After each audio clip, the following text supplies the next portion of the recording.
All right, take two. All right, so Scorpio season. All right, so since we're in the full thickness of Scorpio season, I thought, now I'm turning 40 on Thursday, and so I just turned 37. I thought we would. Seems like such a serious age. I don't know why, but I'm like 37 sounds very adult to me. Like I can't keep acting like I'm not grown. Well, that's kind of the theme of this episode. I thought we'd talk about the lessons of our 30s and the transformation that we both made since our early 30s to now, because I feel like both of us are definitely in different places, not just geographically, but like in huge different places in our lives than I was in my early 30s. And you know, the cool part about getting older is you realize how stupid you are and how stupid you've been. And then when you think you've learned all the lessons you could learn, life is like, and then you get arthritis. So, but we're going to give you an update just kind of on what's been going on, because I don't remember which one of us. Leave us a green heart in the comments if you have arthritis. and Valtran. Leave us some Valtran in the comments. Cash out us some money for Voltaren, because we both have arthritis. Yeah, so I was going to let Twi start off, because Twi is now currently what? Employed. Oh, yeah, I have a job. Okay, go back to the last episode where she was begging the universe for a job, and then see how horrible I have a job. And it's good, because the most important part is I have health insurance. I think that, and with arthritis. Yeah, I think that, like, if we frame it as, like, Twi has health insurance, I might be a little bit more excited. I have a daytime job for the time being, working at the front desk at a hotel. And, I mean, it's cool. You know, it's a little jobby job. I got a couple objectives to meet, and then I'll probably dip my toe back out of this corporate pool. But for right now, that's where I'm at. And I am grateful, because I do have a lot of things I need to get done. So I'm going to do that. But I think that we went camping for Twi's birthday. Yeah. Because you know, I think that I was going to say something. I think that for right now, having gotten this job, it's like I consider it a straight job. It's not related to makeup artistry in any way, shape, or form. But I feel like I can do it, because I know that it's just like a moment in time. It's a temporary situation. It's like a bridge to my next point. Whereas the job that I had when I was in my early 30s, I don't think I knew that. I kind of, like, I got that job and I was really excited, because it was the first time that, like, I wasn't going to be working retail or a call center or some god-awful thing like that. And to be honest, like, I started working there when I was 28. I turned 30 in that job. And when I don't want to say I thought I was going to be there forever, but I really didn't have, like, an exit strategy. Like, I was like, well, I don't know if I want to have this job forever. But, like, with this situation that I have right now, like, I have a very firm plan. So I feel that's good leaps and about bounds, that. Like, from your I like, for, you know, me too. Like, in my early 30s, like, again, because we grew up in poverty and dysfunction. Did anybody bring a lighter? I do. Okay. I'm ready. I'm unreal. But because, like, stability was a key thing in both of our lives. And I don't think for a long time either one of us necessarily could think past being stable. Like, it wasn't like, oh my God, let me get my dream job. It was like, oh my God, let me get this job that lets me pay all my bills and live comfortably and not have to worry about the kid. So, like, that was such a focus that nothing else really mattered. We, you know, I feel like we both would have done anything if the finances were there. And I mean, a little bit still, kind of. Like, part of the reason why I was kind of like, oh yeah, I got a job is because, like, I have a lot of opinions about how people are paid in this society and what type of work you expect to get from people for the amount that you're paying them. And I feel like a lot of people are not paying enough. They need to lower their expectations, just like they lowered how much they was going to pay you. Facts, because the cost of living is going crazy. I don't know when we're going to be filming this, but, like, there's no food in the grocery store. Gas prices are getting ridiculous, and we're down south, so I know it's crazy up north. I heard it's approaching $8 in California, so that's outrageous. But for us both to be in the mindset of, yes, we're going to be able to sustain ourselves, but not only that, our livelihood isn't our life anymore. Like our like we would like it to be. If y'all cash apped us more, it would be. But no, like now we're in a space of we were very much in a survival space. I think early 30s and learning, and I for me, turning 40 this year, I think back to the year I was 30. On my 30th birthday, my mom was alive. She paid for me and my siblings to go to the Elbow Room, which is like a dive bar, and eat. Here comes, speaking of moms. Hey. Are you recording now? Yeah. So why are you talking to me? Because you're coming out here while we're recording. We definitely have to leave that in.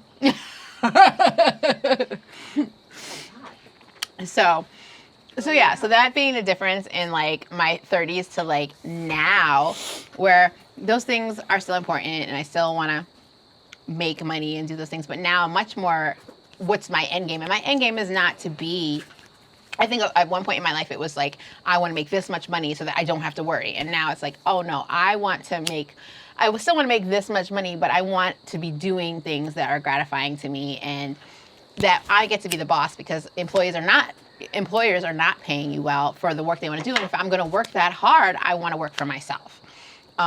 So I think with what we're doing with the media things and, you know, getting in the industry and finishing my documentary and what Twi's doing with makeup, I think it comes from us really changing how we feel about what's important in life. Like, you know, my mom died at 51, and that was very much a moment in my time where I was like, if I got hit by a bus tomorrow, I want to make sure that I at least went out doing the things that I was trying to do and not working for some company that's just going to replace me the next day. Like I didn't exist anyway, and this whole like this work family thing is nonsense. Like there is no such thing as a work family. Like if That's you really love me, you would pay me what I'm worth. I was telling Rose, so the job that I started, like, because it's a regular, like, corporate job, of course, when I started, I had to watch one of those weird, like, I haven't done this in so long because the last job that I had, it was nonprofit, and they don't have the production values at nonprofit agencies to be putting together a whole video that you play for everybody that gets disseminated to everywhere. It's just not a thing.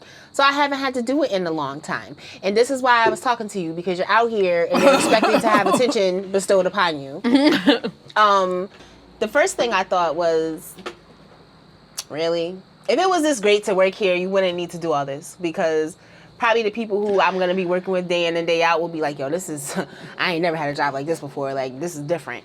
No, that's not what's happening. That's the first part. And then secondly, it's like, they got people who work in housekeeping. Like, don't none of them people who clean up after you little nasty people in those hotel rooms and wash your linens that you've been fucking on all night. They don't love their job. For like, what? I don't believe it. Maybe $11 an hour? Right. And so now that you have them on this video professing their undying love for this corporate entity, now I really feel like it's going to be trash to work here. But whatever, jobs still have to get done. And I feel like that if we could move, like, the work industry from an attitude of, like, this is your family and we love you so much, and you know what I mean? If we could move from, like, listen, this is a job that has to get done and I need you to do it well, I need you to do what we're paying you to do, I feel like that would be better for me. Like, I don't need to have a false sense of this is my family when you pay me the least amount that you could legally pay me, and then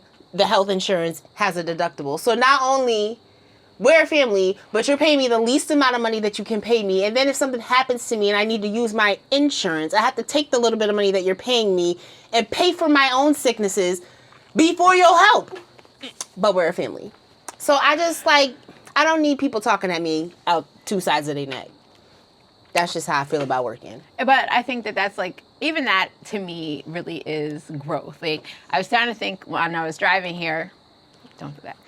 When I was driving here, I was like, okay, well, we'll talk about the differences between our 30s and going into our 40s and just the life lessons. But like, employment is just one area where I feel like we changed, because really you had to change your mindset before you even change your employer, like your employee, because you have to change how you view happiness and how you view life. And like, I was thinking about my relationships I had in my 30s.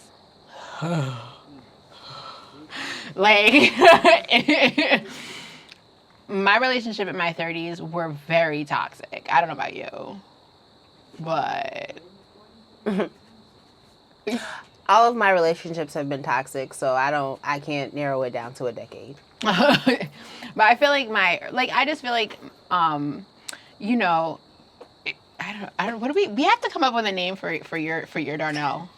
Because his name is Johan. Okay, well then Johan. Like, what? Well, I didn't know if we were gonna use his name in the. I don't give a fuck about that nigga. I wish Johan would say something that I said his name. I wish he would. But in your 30s, correct? You viewed him differently. That's the point I'm getting to. Not that, you know, we're still learning or we're still dealing with our toxic behavior, but. Well, no, I people. dealt with Johan for 3 years, which, if I had been in a healthier state of mind, mentally and spiritually speaking, I would not have dealt with him for 3 minutes because he's ridiculous. But, I think I want you to speak to the fact of how you viewed him in your 30s versus how you view him now. Like, how you truly viewed him. When we were dealing with each other and, like, at the time, I felt very like, wow, here's this man who is engaging me as like a whole person. And he did. You know, I always tell people, like, these people are not demons. They just people. They flawed people just like we are. But he did. He viewed me as like a whole full person. And I felt very like seen because the way that I feel that I'm seen by men is either like not at all or as like some kind of weirdo sex object. Like, not like a full person who's funny and intelligent and has hobbies and interests and like that just was something. A vagina. Right. But that was something that Johan was very like primarily interested in before sex was even on the table. It was like I connected with him on things that didn't have anything to do with my body, my looks, my ability to give him orgasms. Like, that wasn't what he was interested in before. And that was kind of a new situation for me and a new way for me to feel. And I kind of got wrapped up in it because I was 28 at the time. I was 28 years old and I never really felt like a man was seeing me as a person. I was 30 when, when my mom passed away, and that guy came into my life and just asked me, like, it's so crazy to me that literally just asked me questions, and it really made me realize that no person had cared enough about me to ask me anything about me. Like really anything about me. Not just the surface stuff. So to have that realization at 30, I definitely viewed this man as like, it was so refreshing to have someone treat me like that. And because of that, and because I never had it before and I was so deficient in affection and attention, you know, it allowed me to stay in that very toxic relationship for a very long time, because not only did I romanticize it, but it had such an impact on my life. Like, I would not be where I am today without that man. Like, yeah, I would be doing better because that's just how I am, but like, he really helped kick off how I started to see myself. And like, it's crazy to me that like I started off kind of wanting to like be good enough for this guy. I hate it.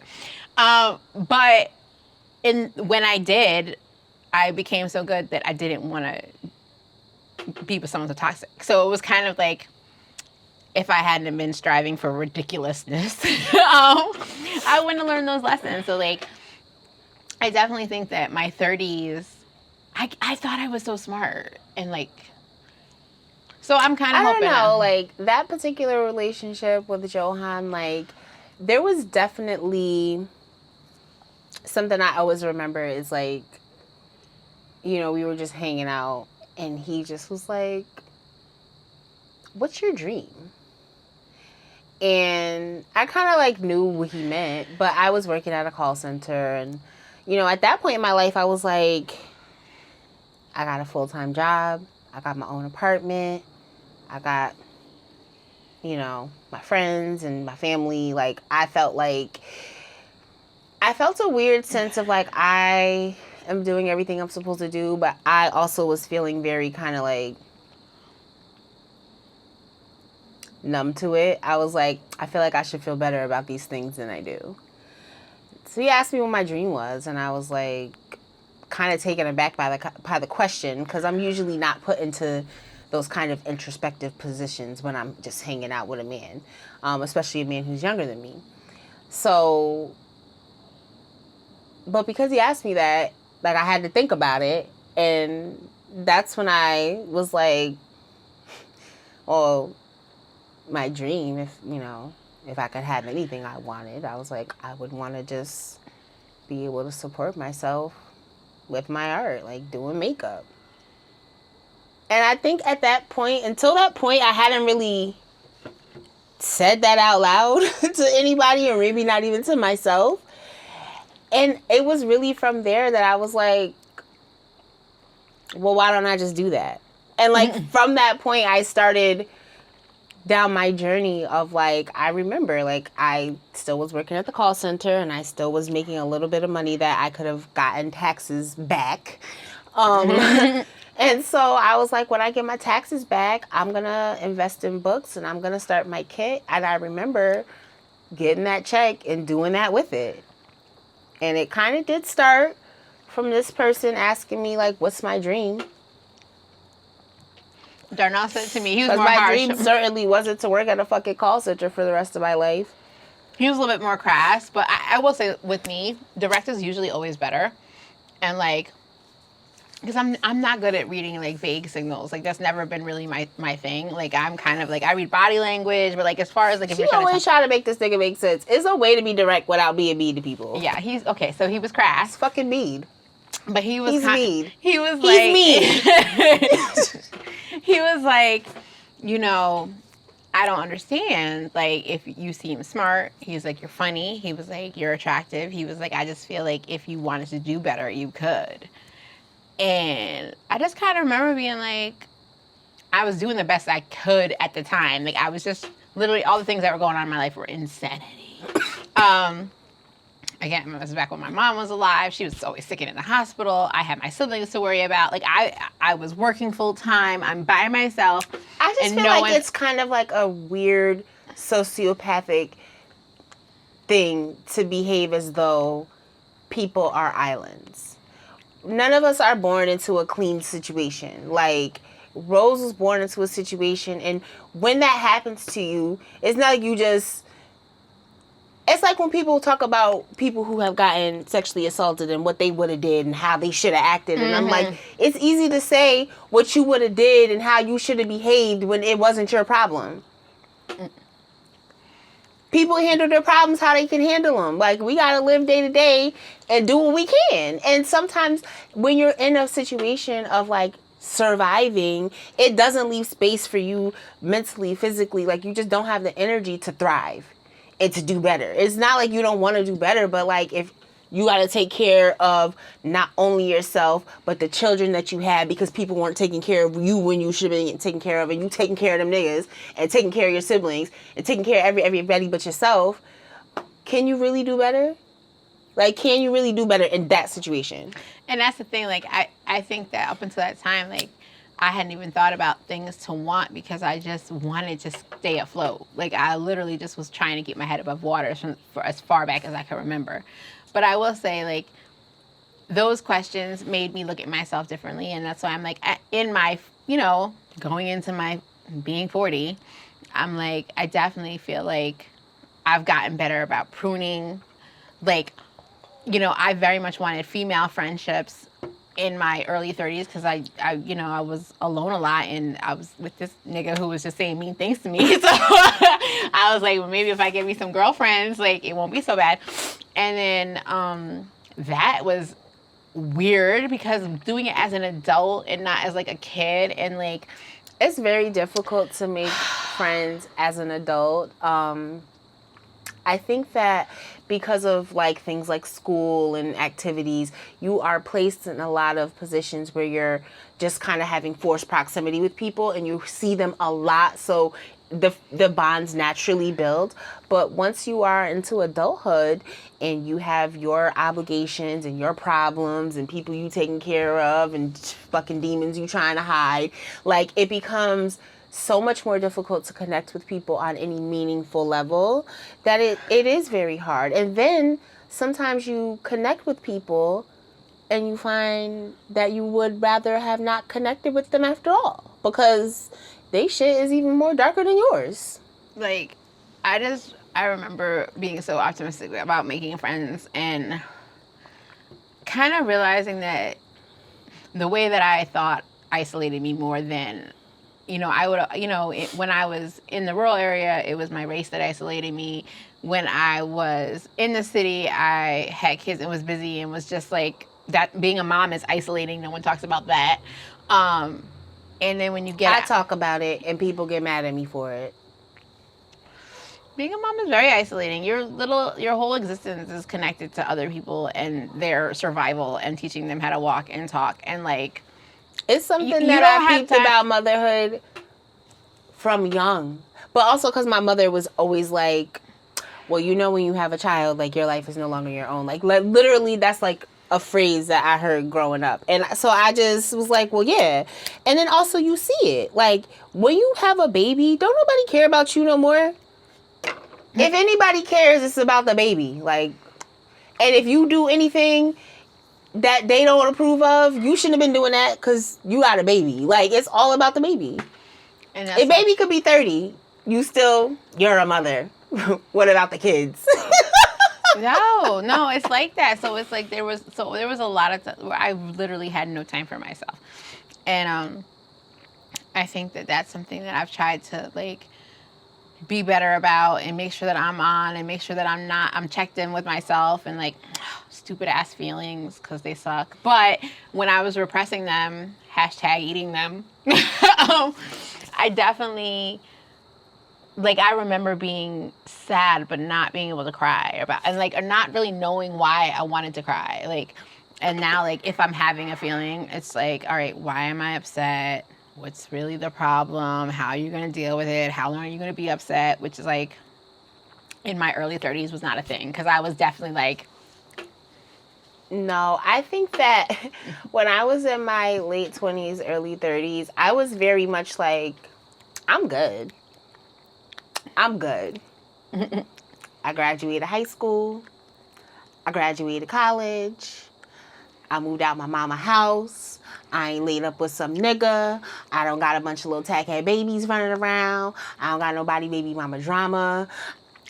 I'm good. I was like, I'm good. I got me a nice clean apartment, a little job. I take a trip every year. What more can a bitch from the fucking ghetto ask for? You want to know? Like, I was like, what? I'm good.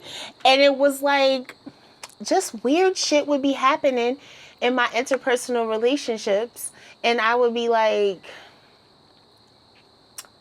well, that seems like a defect. But I couldn't control myself. Like, it would be like how I would describe it to my therapist. I was like, sometimes I just feel like I'm outside of my own control and I just start doing things and I can't stop. And I said to her, and I don't want to be like that because that's crazy. You need to be able to stop yourself from anything. Like, sometimes I can't stop myself from thinking about things, and I think myself up into like the most dire of moods, and it's like, do you think that I want to do that? I don't be like that. Niggas got problems, like. But I'm definitely glad for the mental health growth I've had from my 30s because like there were definitely times where I would just like spend 6 days, 7 days, 8 days in bed, and kind of not know why. And also, when you're, like I said, if you're isolated and you're a mom, you don't have, and you finally do have downtime, like, what am I going to do? Write a novel in 7 days? Like, I only have 7 days. Like, what am I going to do? Create a new, it's like, by the time it's some the random fog clears. Yeah, like, you have some random ass got people back.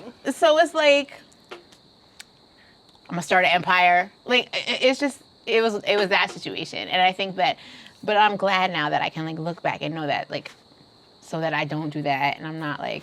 And I also think too, like, I feel like our society, how long have I had this? I feel like our society is so individualistic that, like, when you find yourself in these situations, like, you find yourself a single mother raising kids and trying to help your family and trying to make yourself better, but we're not trained to easily admit that we need help. So it can be very isolating, and then a lot of things in this society you get shamed for. So, like, I can only imagine, like, there would probably be times that you might have wanted to reach out to people, but maybe wouldn't have because of who the fuck? Being a single mother, because of being overweight, because of living in the projects. So, like, all those things, and then you still gonna ask for help. Like, you know somebody's gonna be looking like, this lazy fat bitch. Like, you know somebody in their head is probably thinking that, and just knowing that, just even thinking that somebody might be looking at you like this lazy fat bitch when you're doing everything you can, how you gonna ask for help? And you would be well within your rights to ask, but who are you gonna ask? Ghostbusters? Who am I calling? There's not like a, oh, you've had enough hotline. Like, I would like a 30-day timeout on my life. Can someone come and play the role of Rose while I decompress? Because I need a moment. I did. Like, that wasn't a thing.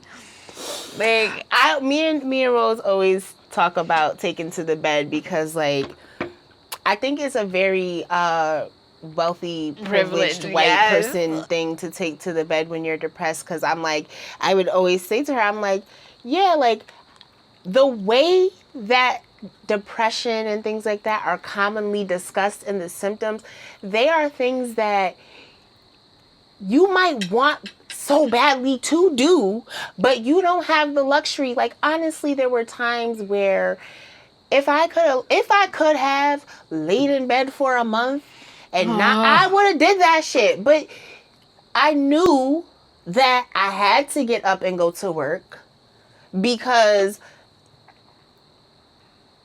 being broke and homeless wasn't gonna make the situation better. Like, you know what I mean? Like, I was already like, I feel this way. I don't know why. Like, I'm feeling very empty inside.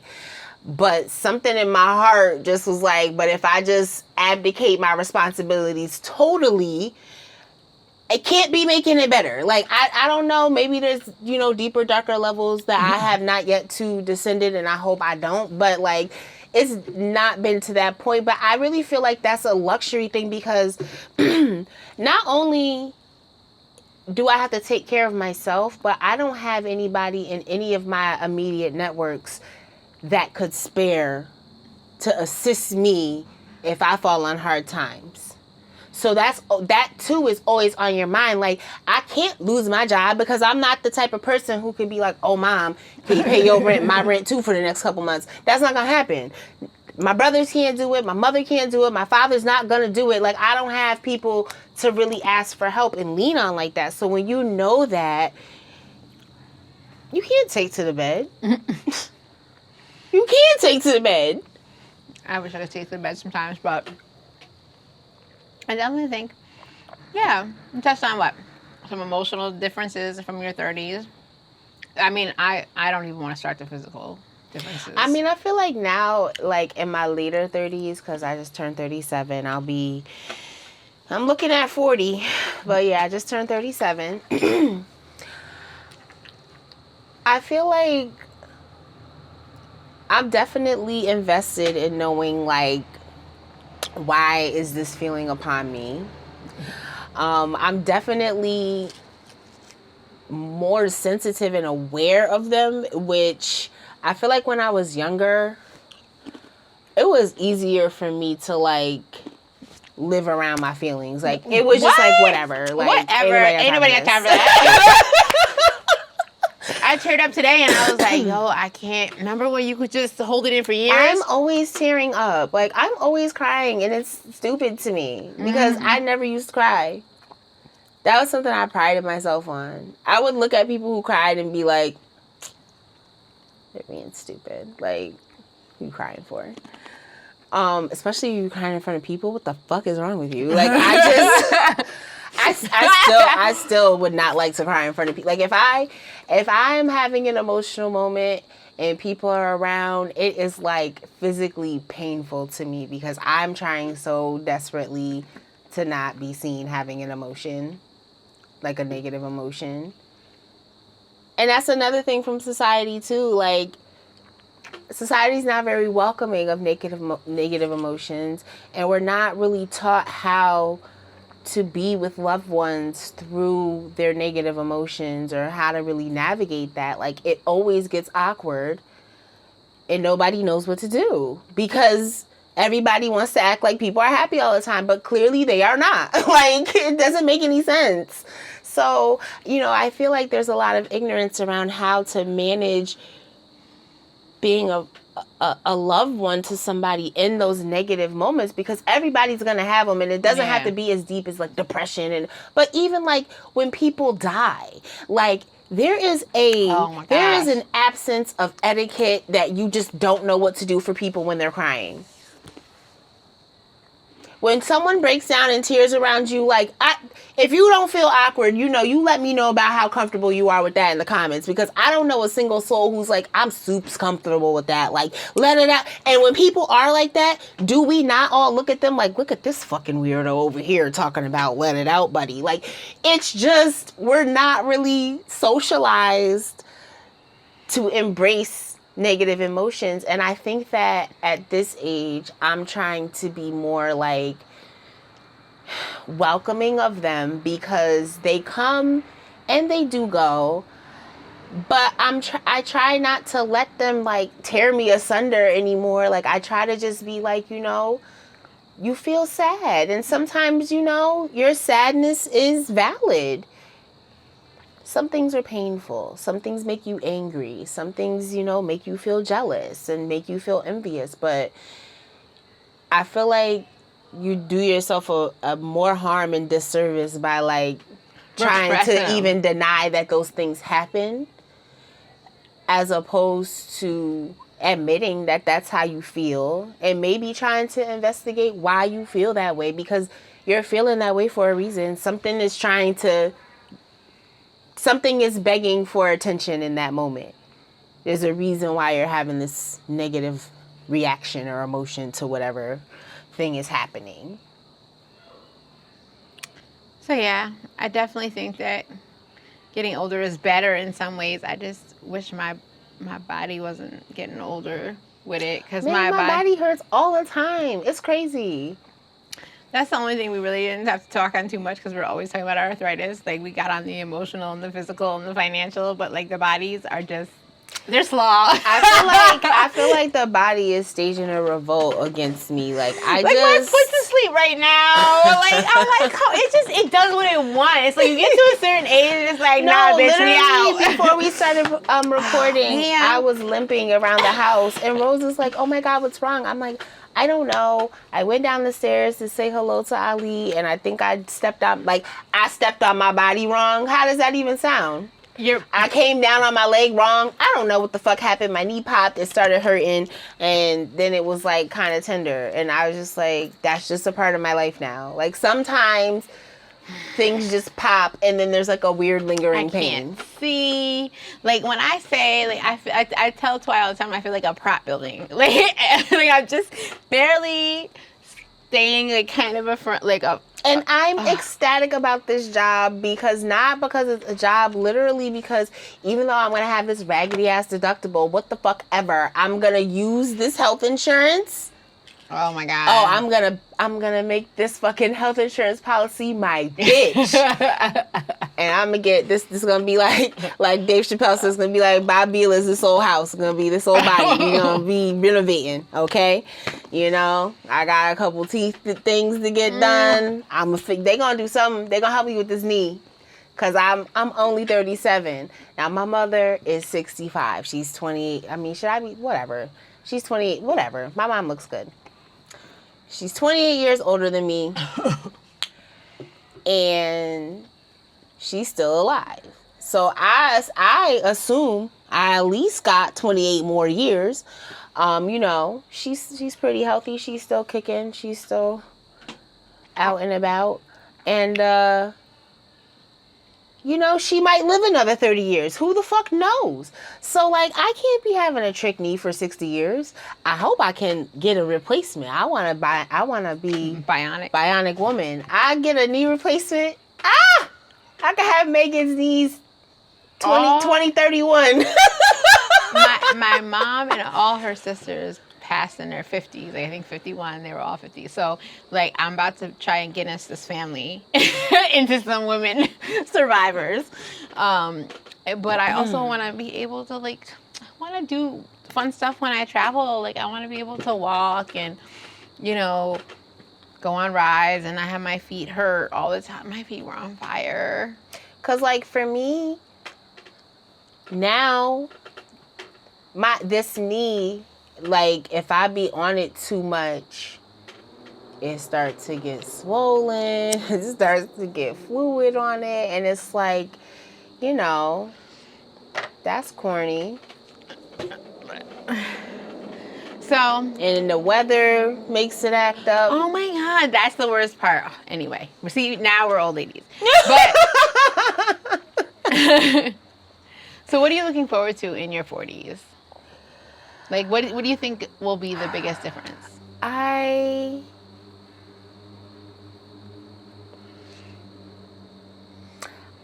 hope that as I continue to mature and grow, that I just continue to feel better about myself as a individual and, like, love myself more. I'm hoping that is something that grows within me as I continue to nurture it, because, you know, I think some of the anxieties that I hold and the way that I react to things is because deep down I'm, like, still like, why should anybody be nice to me? You know what I mean? And because they should be nice to me, because why not? Yeah. I basically kind of want the same thing for my 40s. I want a lot of stuff. People who assume that people like them and will be nice to them are so interesting to me. Because that's never been something I've assumed. Not one time. I never assume that people want to talk to me or hear from me. And I never assume that people just like me. And I'm just like, it's really interesting to me that there are people who are just like, well, yeah, why wouldn't someone like me? And I'm like, a million reasons. I don't know.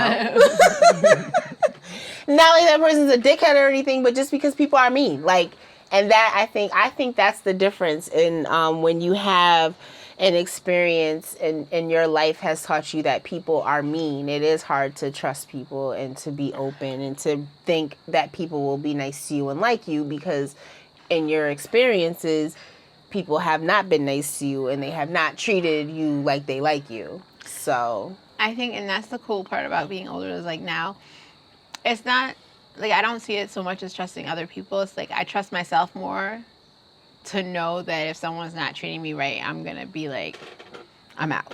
Like, I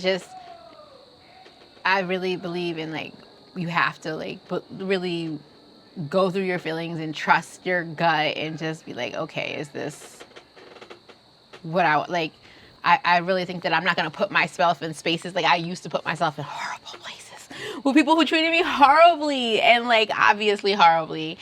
And I would never, like, I don't do that. So it's nice to, like, I have a thing I say now where I be like, if I would rather be home with my cats than around you, then I'm gonna be with my cats the next time. It ain't gonna be the next time, because, like, I'm gonna be with these cats. If you, like, as much as I'm a cat lady, like, I like people, I like having friends, I like having, you know, companions and stuff like that. So if I would rather hang out with these cats who cannot speak back to me, yes, I talk to them, but they can't say nothing back, and I like to have conversations. If I would rather be with these silent-ass cats, who the most I can get from them is a cuddle or a purr, like, there's some kind of communication there, sometimes they meow, I feel like that's a low bar for you to be able to achieve. Like, it's a cat.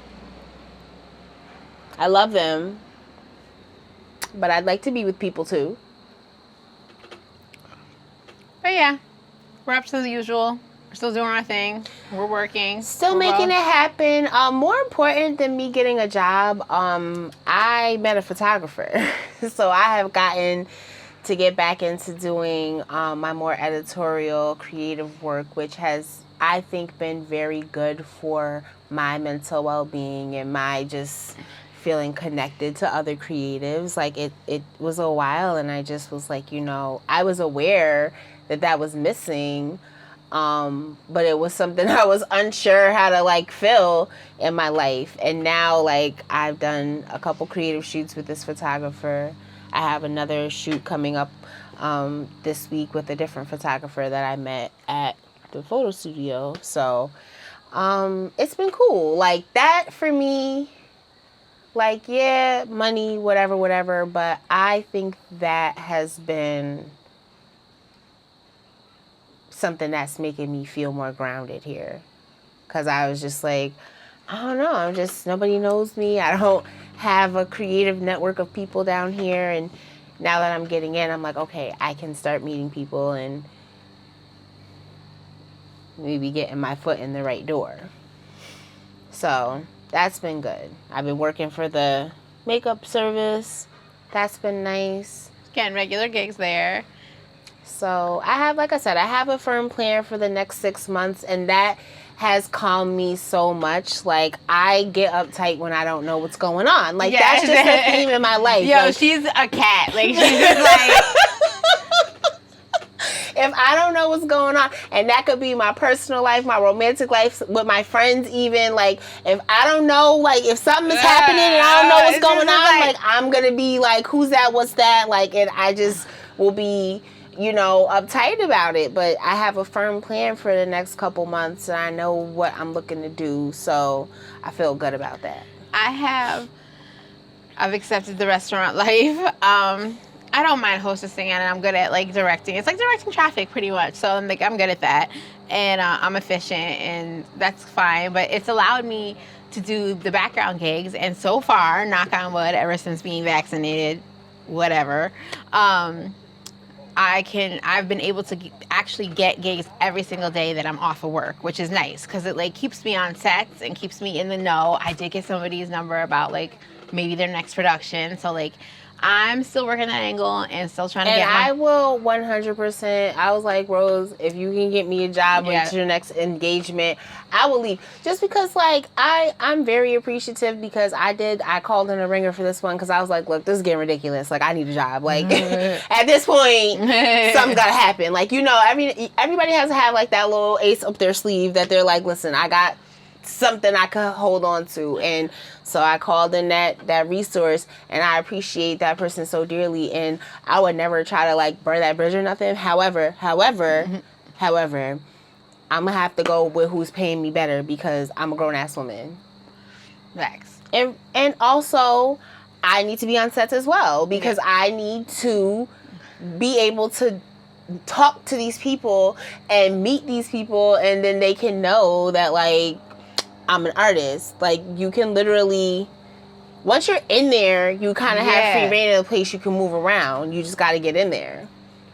And that's the part. Like, I'm really looking for the next gig to be in production, like, in the 80s. Like, I'm just like, I don't want to be, I do have a plan, and I am getting older, and my body is breaking down, and, like, these are long hours, and, like, you want to be able to be the person in charge, and that's going to take time and effort. And so hopefully, but I will say this, the people that I've talked to in their 40s, I got to actually go back and be an extra on P-Valley, the show I was working on and quit, which was fun.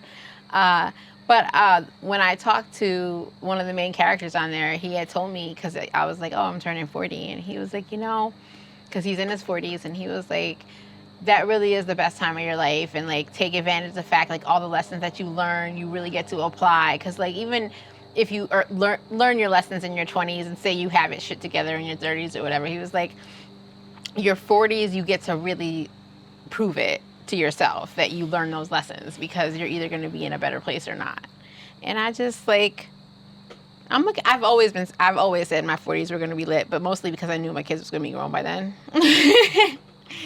But I'm looking forward to like having that time to like, now that I've gotten to know myself better, like, okay, what's the next growth for you? Because you can't stay stagnant, because if you come this far, you've got to have, something to still achieve. And I got some years, I still got some tires to burn. That's what I was talking to my college roommate. See, I call her my roommate because up until this point, she's been my only roommate.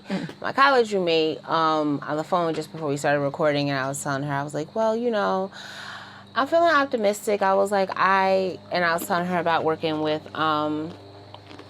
Ingrid.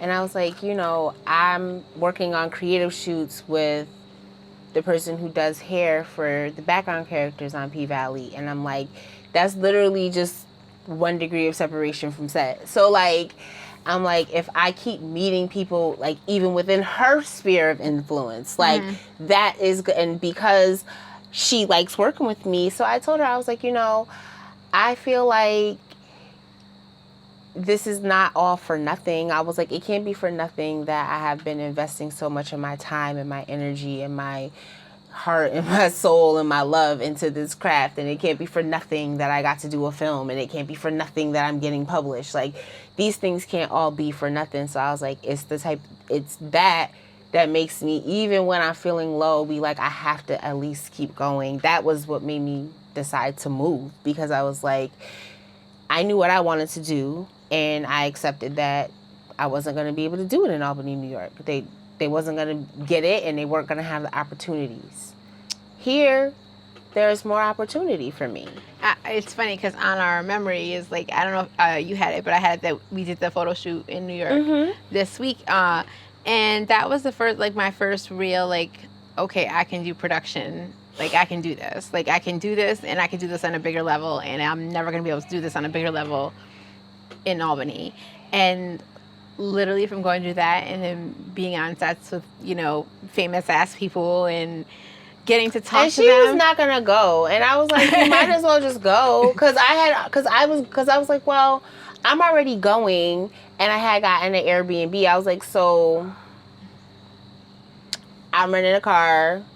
I have an Airbnb, like, I'm already going, so you might as well just go. But also, like, we had just done her birthday weekend, and as per usual, I was always poor, so I was like, bitch, you can't just do a whole birthday weekend and just immediately follow it up. Like, you are a responsible person. Like, you can't just be doing it. And then at the end of the day, I was like, I want to know if I can do this for myself, but, like, also I knew it would be something good to have on my resume and something that I could show that I could be effective. And I think I did a good job, and it proved to me that I was like, you know what, if I can do this here, maybe I could do it on a bigger scale. And I definitely have come down here and, like, learned more about production, the lingo, and being on sets, and I'm just like, nah, this is definitely what I'm supposed to be doing. Like, I definitely can do this. Like, seeing the big picture is something I'm good at, and I definitely think that getting ahead of problems and just being time efficient and being aware of all the different variables and angles and things like that, like,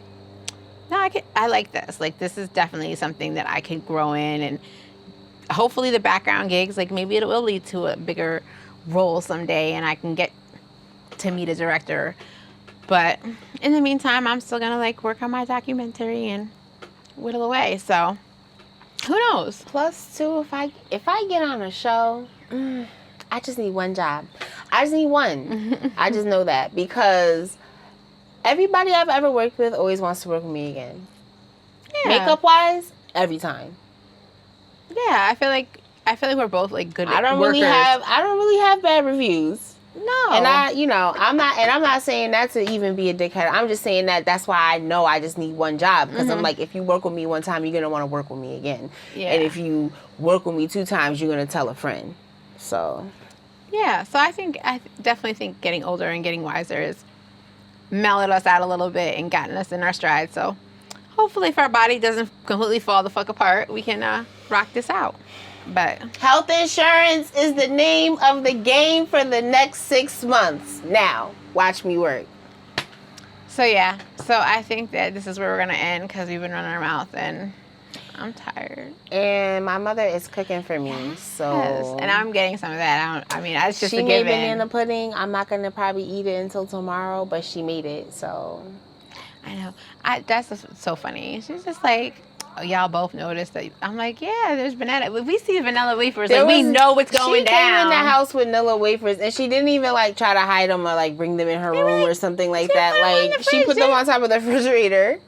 Like, why we just are gonna think you're gonna eat 2 boxes of vanilla wafers on like your day off? No, she's not knocking. She is hilarious. But all right, we're wrapping this session up. Thank you for tuning into this whatever episode of Blunt Conversations with RoseMarie and myself, Twilisha. Alrighty.